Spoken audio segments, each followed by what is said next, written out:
All right, good evening. Welcome to the first lesson of just us going over some popular Bible stories. Okay, so I'm going to just hop right into it. When you are reading the Bible, there are 7 layers that scholars say. I know that me in particular, I've studied Ben Wetherington's Understanding the Bible. I've done that. However, we're just going to look at some of the popular stories like literature because that's the first step to me. It's just reading the Bible to enjoy it. So our first episode is David and Goliath.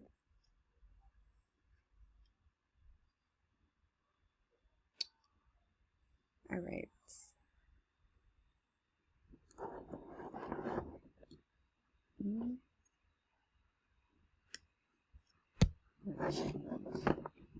I'm trying to figure out which camera is gonna work. I think I'm gonna pause. Okay, I think I was a little laggy with that other camera, but we should be good. I don't know. We're gonna see how it works. All right. So one thing I do when I am reading the Bible, I do read like 3 different versions of it. That's just me.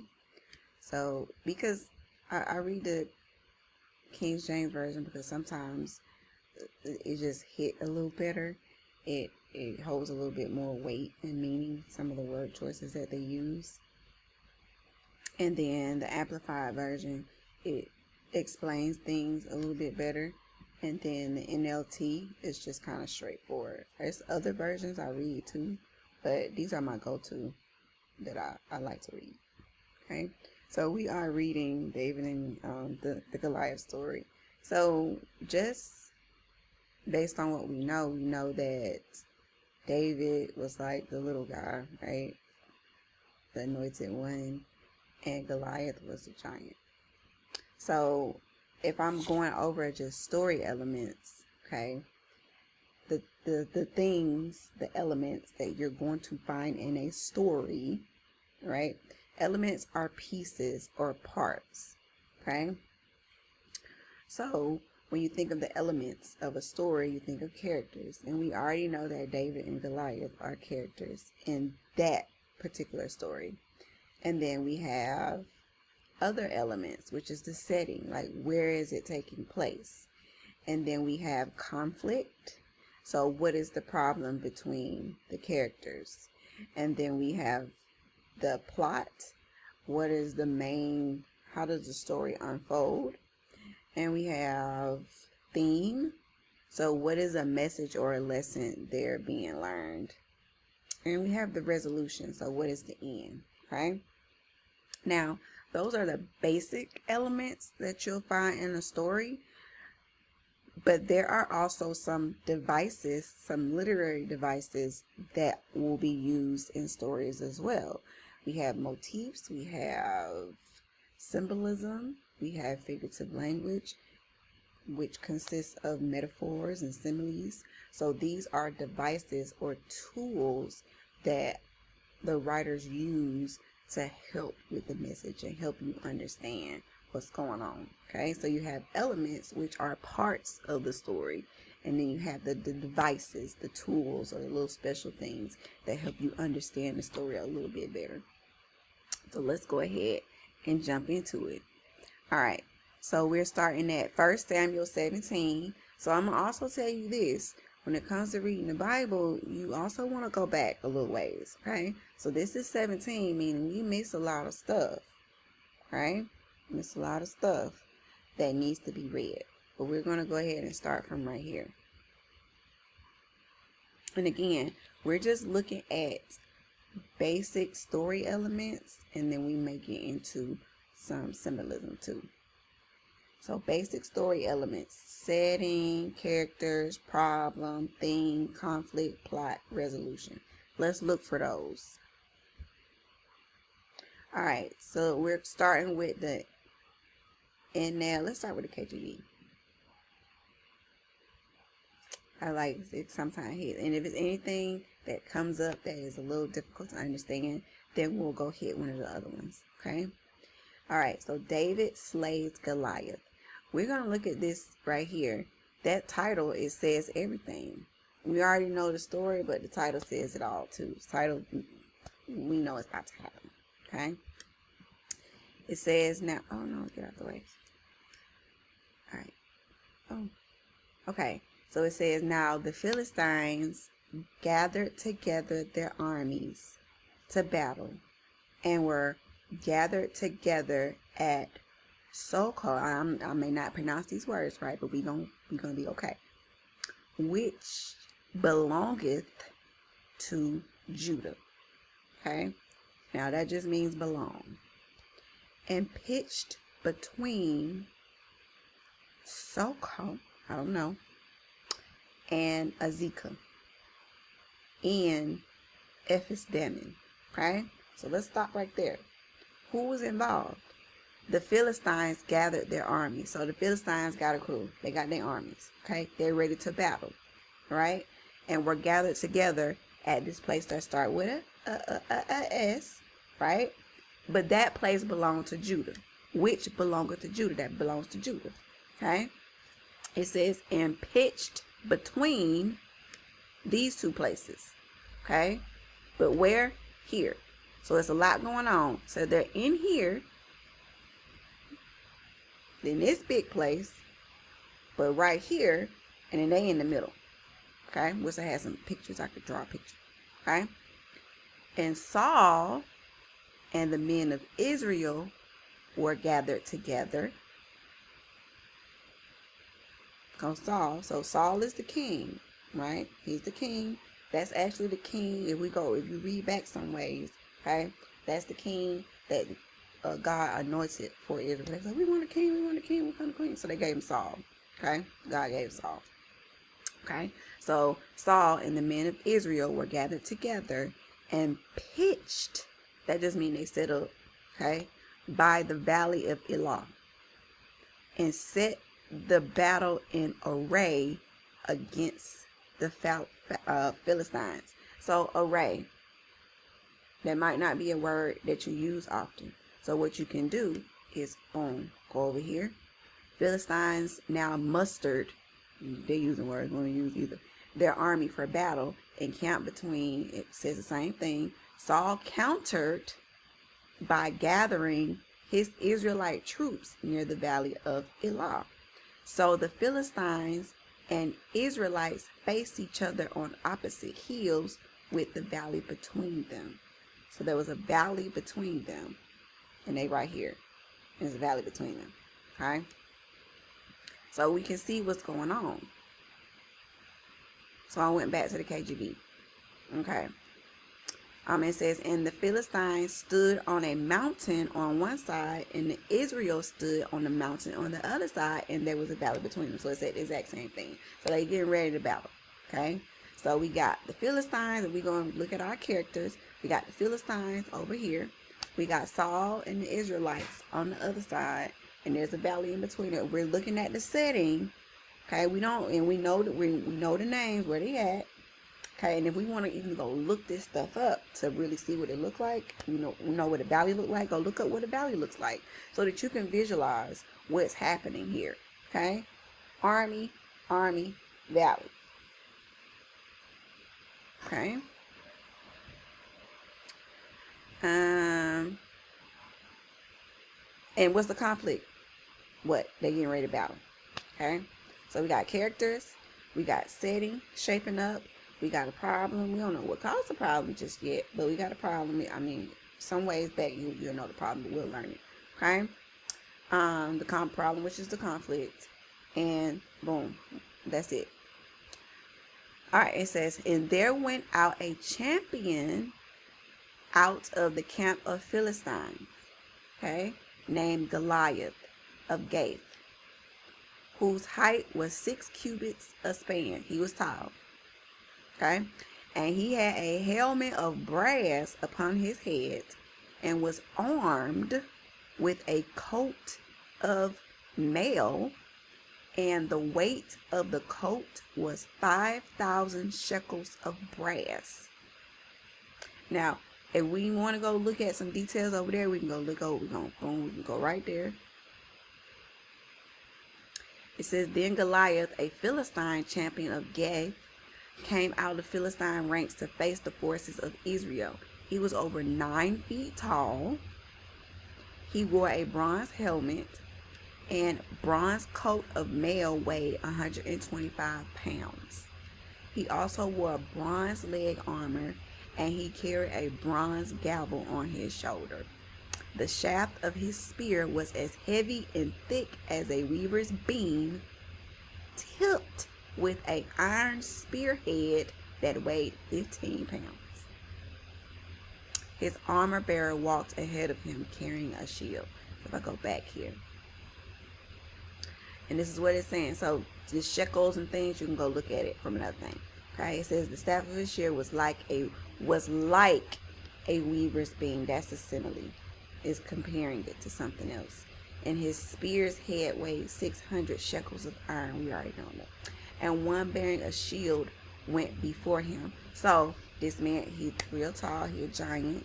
Okay, he got on a helmet, and he suited and booted.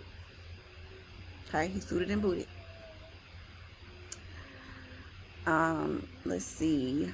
And he stood and cried unto the armies of Israel and said to them, why are ye come out to set your battle in array? Am I not a Philistine, and ye servants to Saul? Choose you a man for you, and let him come down to me. And he stood and cried out to the armies of Israel. He yelling, hey! Why are you come out to set your battle in array?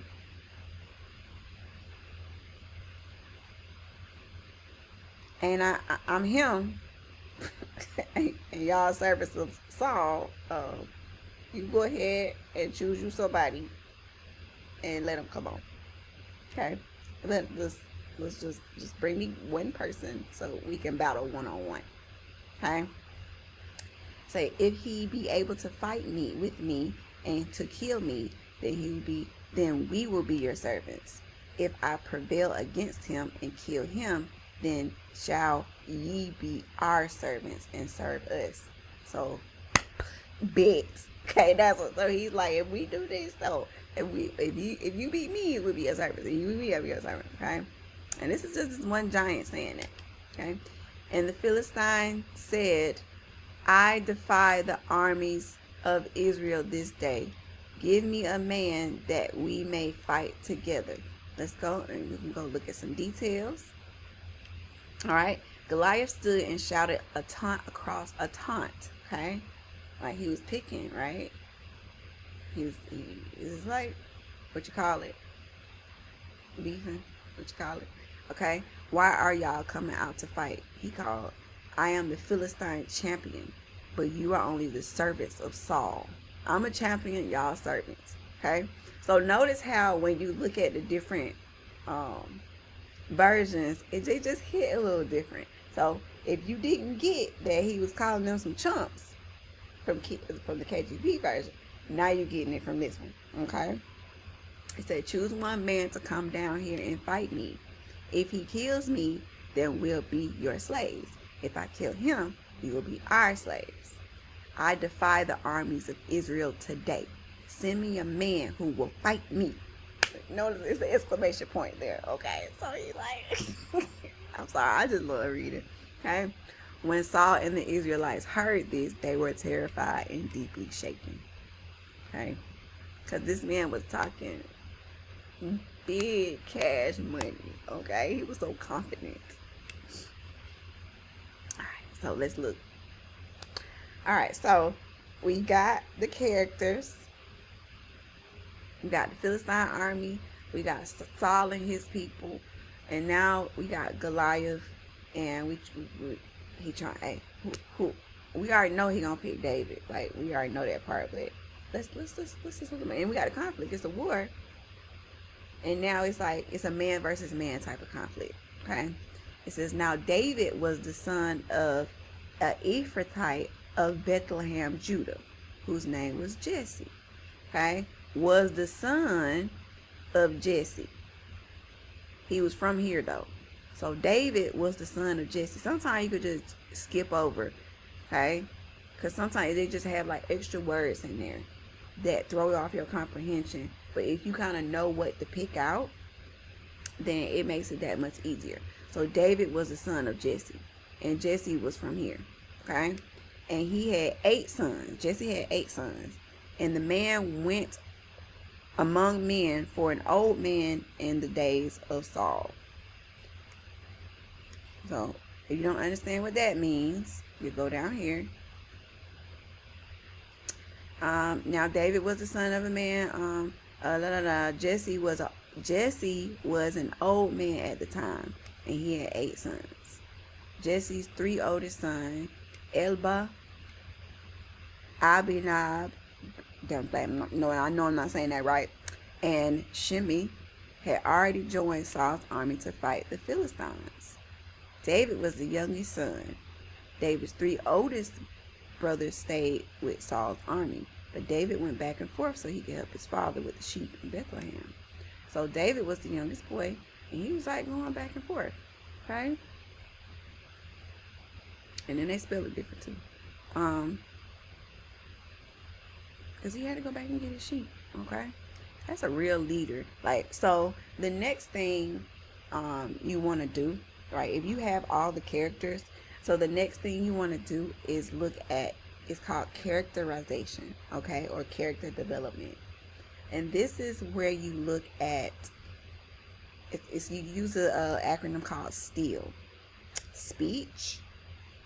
What are the characters saying? Thoughts. What are the characters' thoughts? What are they thinking?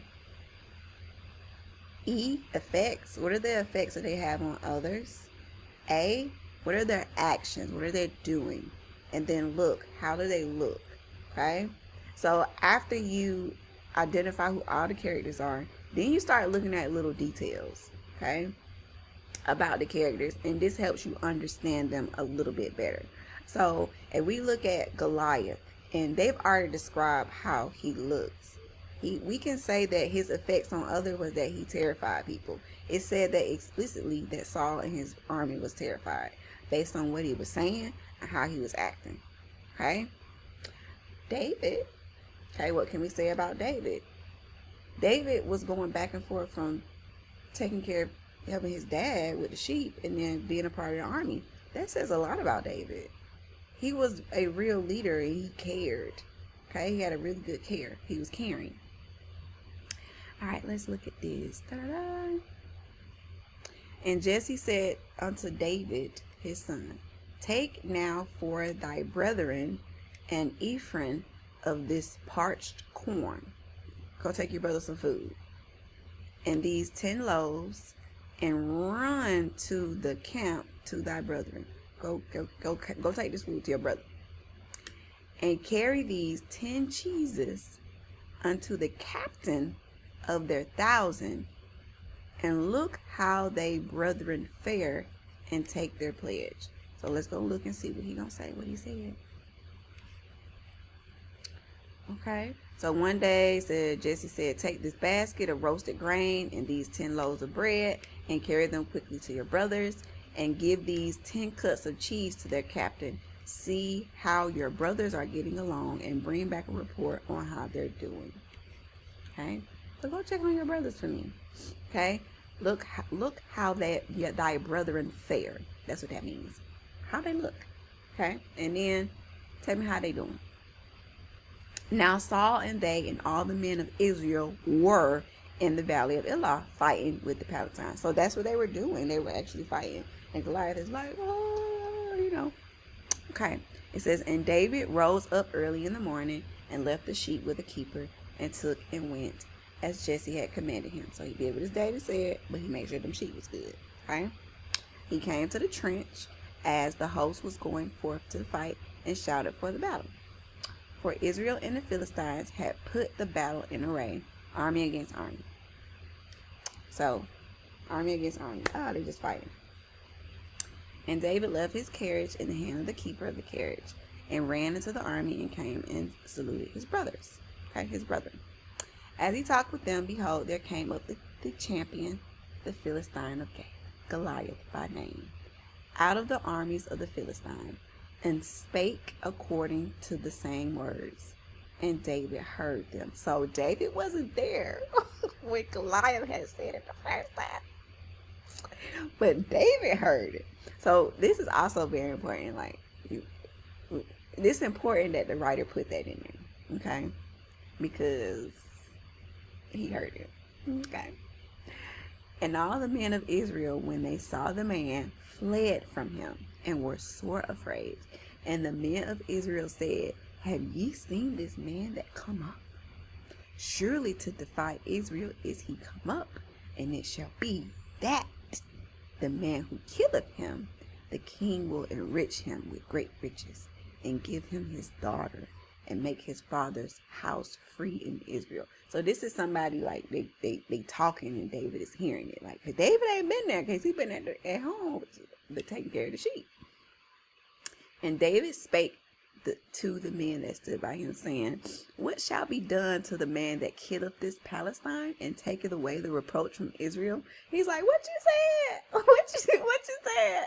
Because I hear this man like talking froggy over here. So what you saying gonna happen? Because right now that might have disturbed his spirit to hear somebody talking like that. You know what I'm saying? You hear somebody talking like it's like you hear a bully being a bully. So yeah. So what shall be done? Let me see. For who is this? Who is? Look at that emphasis on that is. Who is this uncircumcised Philistine that he should defy the armies of the living God? Oh, no, you not. This is my God. Okay. Okay. But look how David talking though. Look how David talking. He's straight gangster. Okay. The people answered him after this manner, saying, so it shall be done to the man that killeth him. Okay. Okay. And Eliab, his oldest brother, heard when he spake unto the men, and Eliab's anger was kindled against David. And he said, why you come down here? He camest thou down hither. He mad. He's like, you the little brother. You the little brother. What you asking questions for? And with whom hast thou left those few sheep in the wilderness? He's like, when you left the sheep, I know thy pride and the haughty naughtiness of thine heart. I know you, little brother, what you got on. Like, he know his brother. He like, bruh, don't do that. Okay. So this is funny. For thou art come down, thou mightiest see the battle. And David said, what have I now done? Is there not a cause? He's like, dang, I ain't even did nothing. What? He's not, I mean, I can't be out here. Like, it's a battle. I'm a man too. Okay. So it's so funny because his brother knows him. So think about siblings here. His brother knows him. His brother knows he might got a certain look. He might got like a certain, like, just his brother know him. His brother know he up to something. Okay. And he turned from him toward another and spake after the same manner. And the people answered him again after the former manner. Okay. And when the words were heard which David spake, they rehearsed them before Saul, and he sent for him. So if you missed what he said, let's see.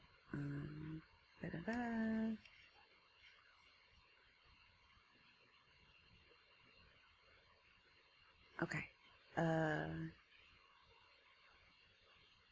Okay. As he was talking with them, Goliath the Philistine champion from Gath came out from the Philistine ranks.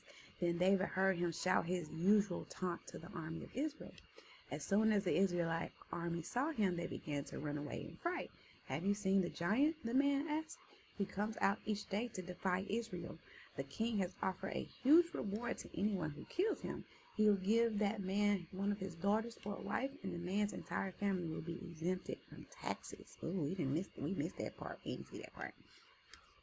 David asked the soldiers standing by, what will a man get for killing this Philistine? And he's like, did I hear you right? Okay, says, who is this pagan Philistine anyway?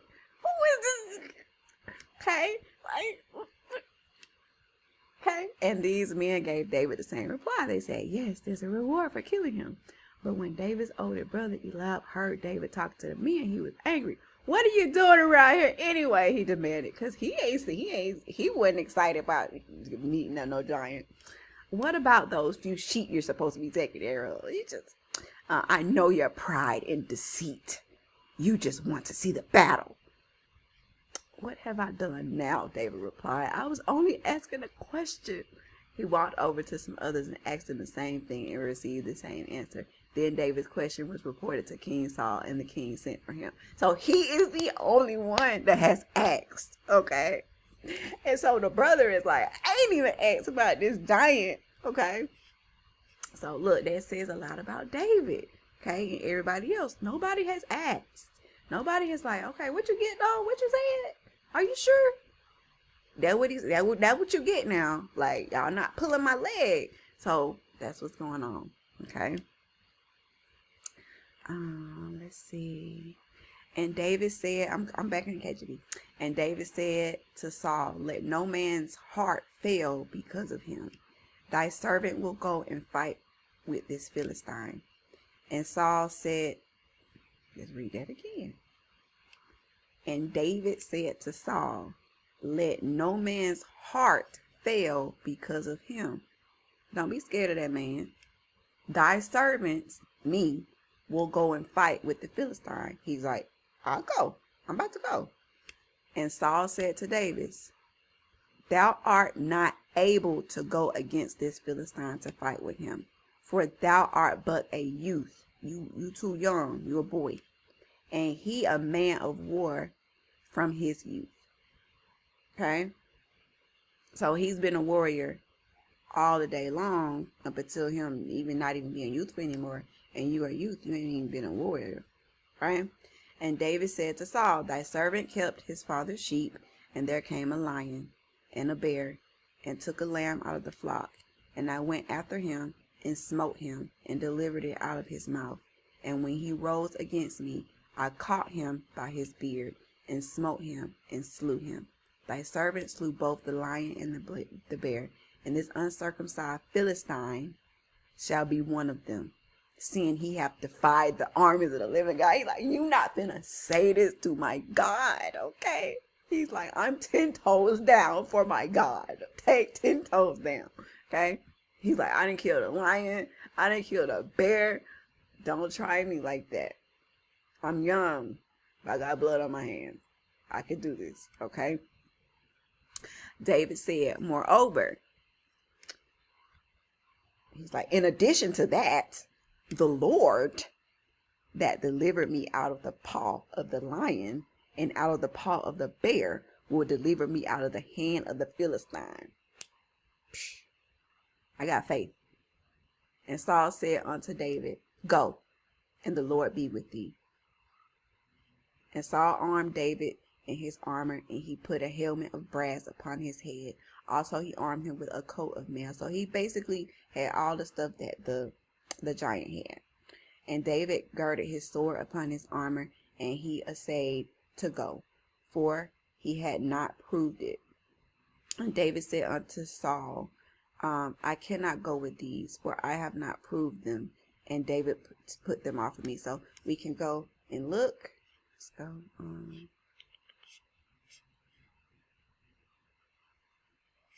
Okay, so look, don't worry about the Philistine. David said, okay, don't be ridiculous.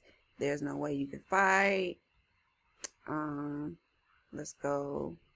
Rescued. All right, go ahead. All right, here we go. Then Saul gave David his own armor, a bronze helmet. This is Saul's helmet of armor he's given to David. This is his stuff. David put it on, strapped a sword over it, took a step or two to see what it was like. for he had never worn such things before. I can't go in these, he protested to Saul. I'm not used to them. It's not me. It's not my style. So David took them off again. He picked up 5 smooth stones from a stream and put them into his shepherd's bag. That was his stuff. Okay. Then, armed only with his shepherd's staff and sling, he started across the valley to fight the Philistine. So, okay, he was like, no, I'm just going to take what I know. It's not even like me. Okay, I gotta move how I move, and I can't move in this. Okay? Alright. And the Philistine came on and drew near unto David, and the man that bare the shield went before him. And when the Philistine looked about and saw David, he disdained him, for he was but a youth, and ruddy, and a fair countenance. So now he's giving an explanation of how David looks. So let's go to NLT. Okay.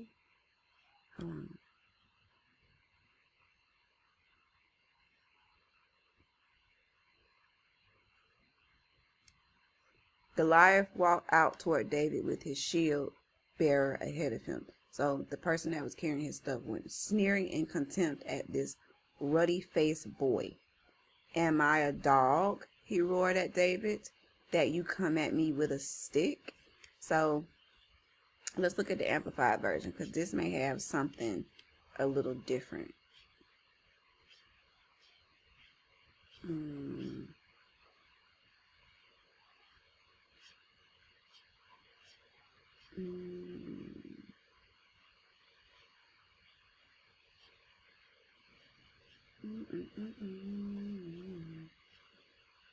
All right.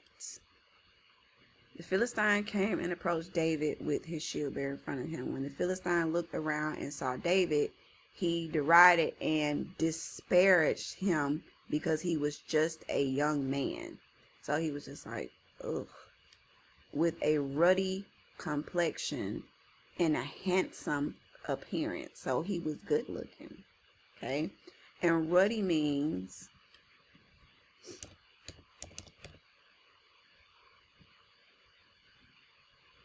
a reddish, okay, a reddish look, red bone properly, okay. Let's go back to the KJV. Oh no, okay, right here. And the Philistine said unto David, am I a dog that thou comest to me with staves or stick? And Philistine cursed David by his gods, lowercase g's, okay? And Philistine said to David, come to me, and I will give thy flesh unto the fowls of the air, a fowl is a bird, and to the beasts of the fields, an animal or something. Then said David to the Philistine, now notice, I like how they're not even giving Goliath a name anymore at this point. Like, you're like a non-factor, okay? Thou comest to me with a sword, and with a spear, and with a shield. But I come to thee in the name of the Lord of hosts, the gods of the army of Israel, whom thou hast defied. Like, you got all this stuff. You got all this stuff on you. And look what I got. I got the capital G. I got the capital G.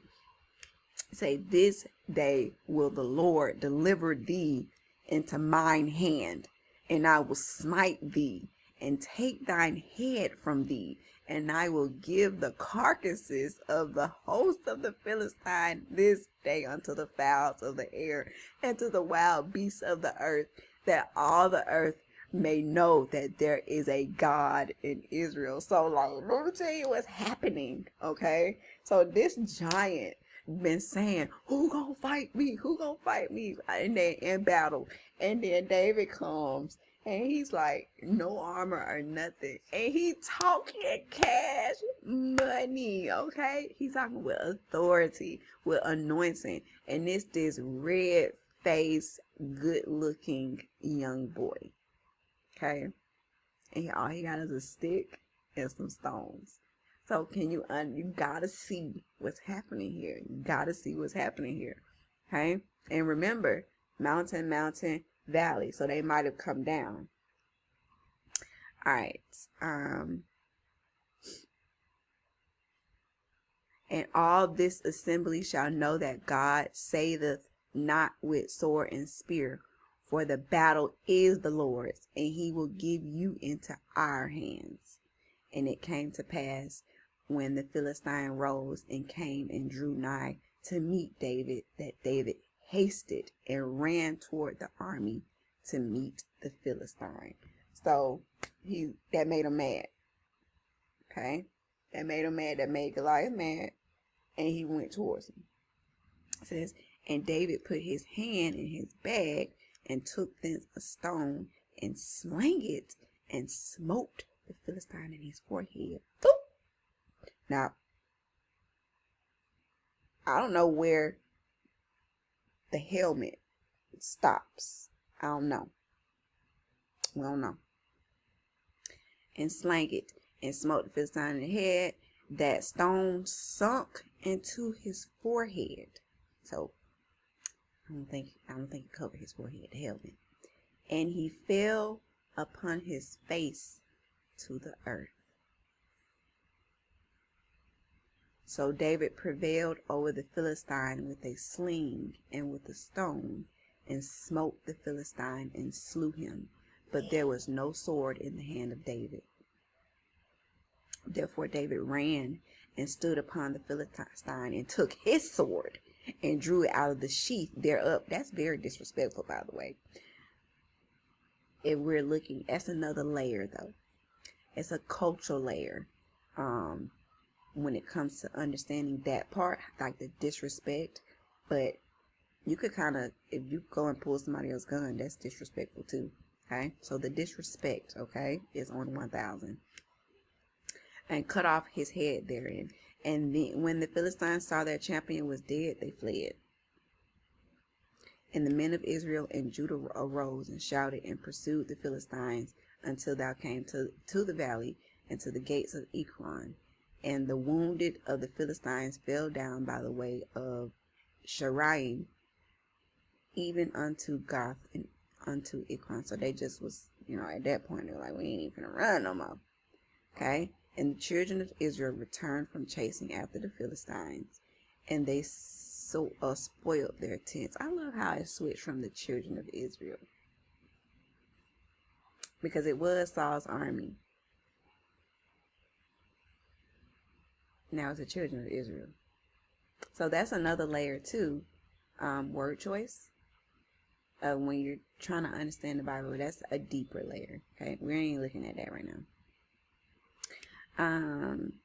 And David took the head of the Philistine and brought it to Jerusalem. He put it in his armor in his tent. I cannot read. But he put his armor in his tent. Okay? So he let them have the head, but he kept armor. And when Saul saw David go forth against the Philistine, he said unto Abner, the captain of the host, Abner, whose son is this? Like, who boy that is? And Abner said, as thy soul liveth, O king, I cannot tell. I don't know who that is. Okay. The king said, inquire thou whose son the stripling is. Like, go see who it is. Who is that? Who that is? And as David returned from the slaughter of the Philistine, Abner took him and brought him before Saul with the head of Philistine in his head. And Saul said to him, whose son art thou? Whose son are you, thou young man? Who boy you is? Okay, who your daddy? And David answered, I am the son of thy servant Jesse, the Bethlehemite.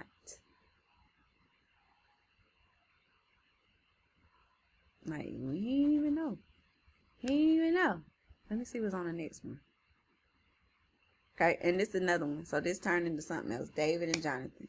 Okay, 2 different character names. So all of 1 Samuel 17 is the story of David and Goliath. So notice I started in KJV, but we had to use the NLT and the amplified version for sometimes too. So you may want to go back and reread the amplified version as well. But some of the things we noticed were characters, right? Who is even in there? The setting, what the terrain looked like, right? What was the problem, the conflict? Now we don't know in this video what the war was about. We have to go back, okay, to go and read it. But we're not even going to talk about that. We're just going to talk about what's in front of us right here now, okay? And then we have, so we know there was a war. We don't really know the cause of the war just yet. But we know within the war, Goliath was scaring everybody, okay? Because he was big and he was probably the only one his size, 9 feet tall. And David wasn't there when he was taunting everybody. But then, I wonder if I'm supposed to be speaking in this. I don't know. Is it on? I don't think it's on.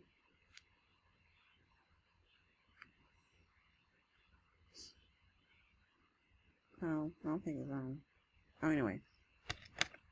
So yeah, and we have the resolution. The resolution is David prevailed. Okay? That's the end. That wraps up everything. So the plot. The beginning, the middle, the end. That's the plot. What happens in the beginning? The armies are set up.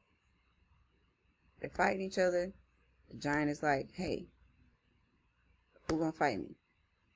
Middle. David gets there. He's like, what they said? I don't like the way he's talking. Okay? Boom. David wins. And then the end, David wins. Okay? Beginning, middle, end. That's the plot. And so, what are some themes here? What are some things that can be learned from David and Goliath? One of the most obvious things is, like small thing to a giant, right? Or not small thing to a giant. That's something else. But like the underdog. When you have the underdog winning, right? Having faith, having big faith. You could be small but have really big faith. So there are some messages there, or some lessons that can be learned from the story of David and Goliath. So I bet y'all didn't know that Goliath was around there talking cash money, okay? Cash money crap, writing checks that he thought he was going to cash. And then David heard what he said, and it bothered him to his core based on the type of person that he was. Like, he was God-fearing, like he loved his God, and he like, you talking, cat, you want to talk about people mama. Like, he's like, you talking about the army that's fighting for my God? Okay? So David, yeah, it really bothered him to his core. And he's like, I could be him. I got it. Okay? So, and that is characterization. That's looking at who the characters are based on the things that they say, the things that they do, the effects that they have on other people, and how they look. Okay? So, yeah. I hope you enjoyed the first Bible reading of some of the best stories, and I'm not going to say the best, but some of the stories in the Bible. Okay? And the first one was the story of David and Goliath. So stay tuned for more. Leave a comment and share. I enjoyed it.